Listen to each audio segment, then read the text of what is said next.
The caste discrimination in India's premier institutions like IITs and IIMs is a long pending issue and yet to be resolved.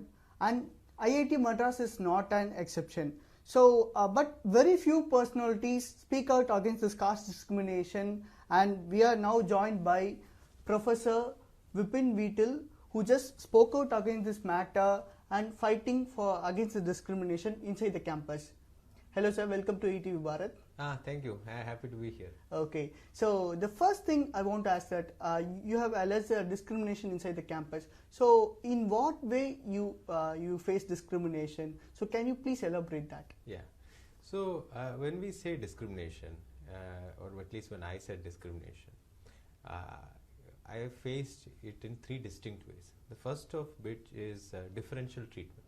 And this is what the press has covered by and large. That is, I tried to teach a new course, I was not offered it, a Brahmin faculty member was offered it, and so on and so on. And this is, my case is one case. There are people who would tell you stories about promotion, that, the particular person was denied promotion, whereas, if you're from a different caste, you're helped in your promotion, so on and so forth. So one issue of discrimination is differential treatment. The other issue with discrimination is exclusion. So, for instance, there are some centers in IIT. One of them is a center called Center for Technology and Public Policy. Another is the Bose Center for Big Data and Data Sciences. And this Bose Center is something that I wanted to join. And when I joined IIT, I expressed interest to be a part of it. I've had several conversations with them. But I have never been invited to even present a paper at the center, let alone be a part of the center. And you must understand that scientific work happens in clubs. And because within clubs emerges collaborations, right? And if you are excluded from certain clubs, you are excluded from collaborations and contributions to science in some senses. And if you go to the website of the Bose Center, you will see that vast majority of the members of this Bose Center are Brahmins. And there is no button on the website where you can click the button and say, I wish to join the center. The intake to the center is all done through social networks, and when the social network is built around caste, if you're not from that caste, you are indirectly excluded. So that's the second part. The third bit is humiliation, and I have experienced humiliation on two occasions in IIT, both at the hands of the present head of the department. One case, I'll tell you one case where he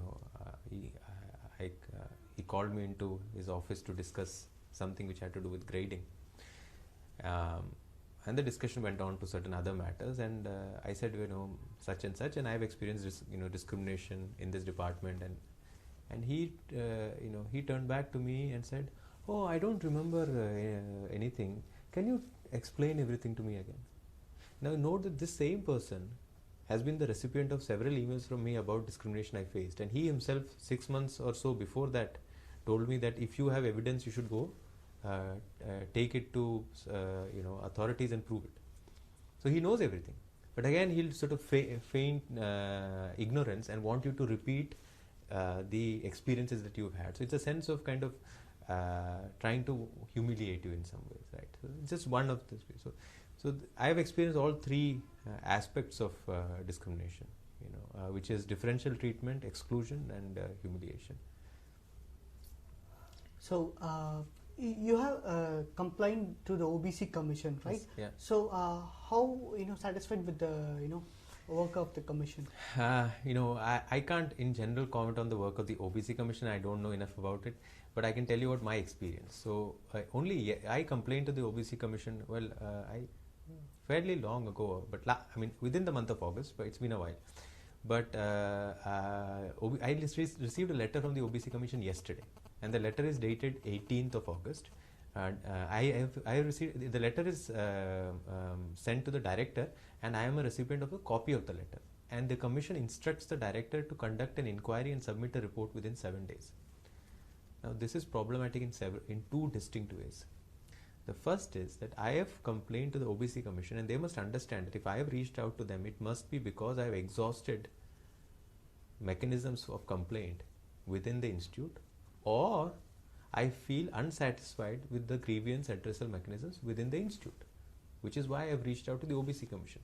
Therefore, the commission instructing the director to conduct a fair inquiry, right, doesn't sort of seems odd in the light of the fact that I've complained to the commission. They've put the ball in IIT's court again, in some senses. The other issue is they said submit a report to us within 7 days. Very, very difficult to go through the question of caste that I have experienced in the last 2 years. And if you look at what I said earlier, differential treatment, exclusion, and humiliation. And for the differential treatment bit, which is what most of the press has covered, there is sizable amount of documentation in terms of emails that have been exchanged by people. To look into all that material, to interview all the people involved, would take at least 3 to 6 months. These are not trivial matters that can be resolved within, studied or resolved within 7 days. So I think these are both problems. So one of the things we need to change is whenever someone reports a complaint to the OBC Commission or SC/ST Commission, the Commission must appoint their members to investigate the matter. So whenever the issue of diversity inside the IITs came up, the meritocracy is a card played by the those who in the institutions. So can you please elaborate the process? What they define as merit on the basis of the faculties and the PhD scholars are selected. So Vaidishwaran, you ask a very important question, right? Now, one of the things we must understand that the caste society in India was an anti-meritocratic society. That is not a society which allows you to move to positions and have occupations based on your qualities, but it was based on birth. So we are in a process of transition from a caste society to an open society. Hopefully that is the direction which we are going. So we must understand that any organization in India, private or public, will tend to have some shadows of the past. Those are unavoidable. Okay? We must be able to deal with that in some manner.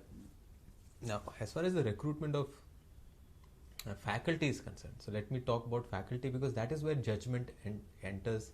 Because judgment is least in the recruitment of BTech students because they have to write an exam.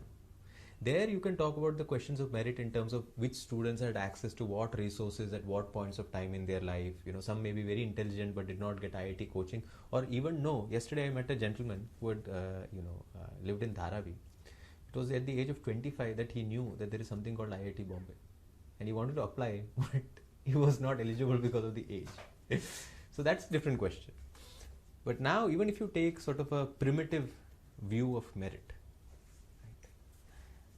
you see that in faculty recruitment, there are various areas where judgments enter. The first area is what vacancies to advertise. We are a department of Humanities and Social Sciences. This is true of other departments, other institutes, but I am speaking about what I know best. Should we advertise a position in sociology? Should we advertise a position in the history of science? Should we advertise a position in climate economics? We may have multiple openings. What should we advertise? Now suppose vast majority of the members of the department are from one caste or community, and we know someone from our community who wants a job in the department.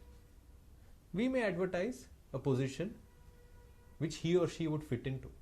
So that is the first point of where discrimination can enter, or caste forces can enter. Or first point. Second point.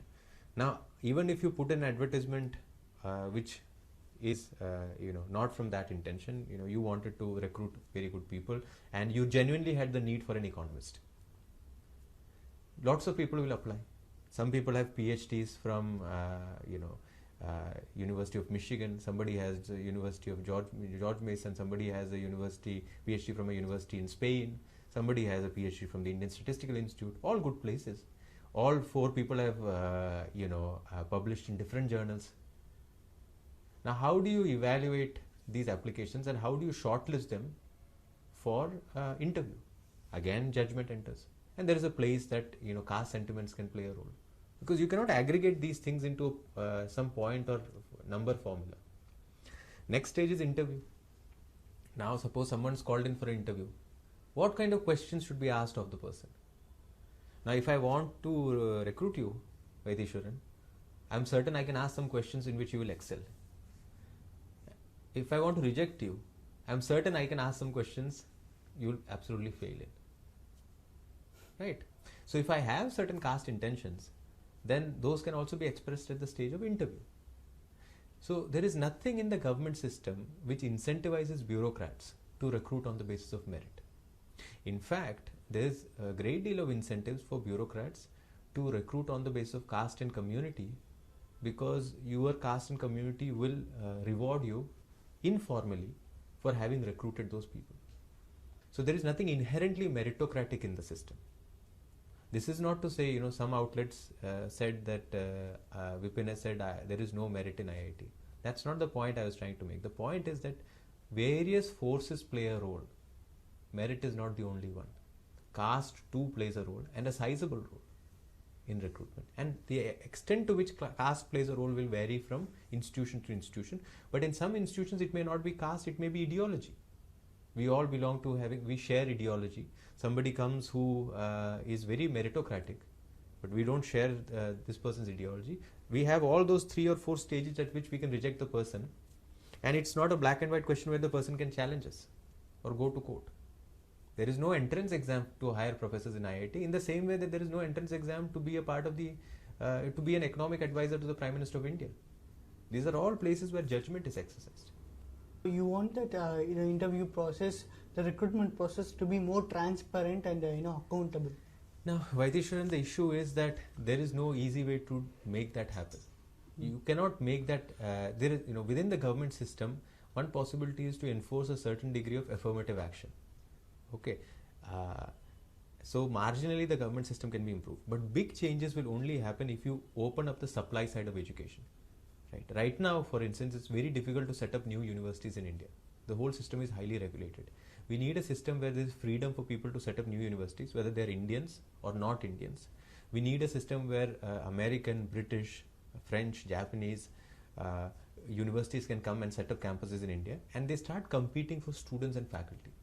So if I am at IIT and I feel discriminated against, I should be able to leave to another university, and there should be a flourishing supply side. On the demand side, we need to start funding students. Now what will happen is that if IIT is a place which is discriminating against people, and faculty members start leaving because they want better places and there are better places available, students will also leave. And if you start funding students, the funds will also leave with the students. So you can give each student a voucher, which the student can use in any university he or she wishes to study in. In such a system, there will be an incentive for the people who run universities to not discriminate, or to put differently, to recruit on the basis of merit. It is not something that you can easily legislate about. With legislation, you can bring about marginal changes in the government system. But for the larger changes to happen, you need to open up the supply side of education in India. It's very quite insightful, your view on that inclusion. So, on an ending note, how do you see that a positive change happening in the in the short term? Well, I think for positive changes in the short term, we need to be patient, because in the short term, how we feel really is a question of how we are able to manage our psyche. If we want changes, sizable changes in our society, in our community, how we interact with each other, it's a long-term project, and that project must involve an attempt to create an open society, and that must involve an attempt to understand that we can, how do I put it, that an attempt to live together, accepting each other's different ways of life. Right? I am not sure an approach where we are going to, where you would violently break the poonuls of Brahmins is the right way to go. That community has certain beliefs, certain rituals. That's how they want to live. Other communities have other beliefs and rituals. The idea is not to create some kind of homogeneity. Tell me which religion does not believe that its people are the chosen ones and others are yet to be enlightened? Brahmins are not the only one.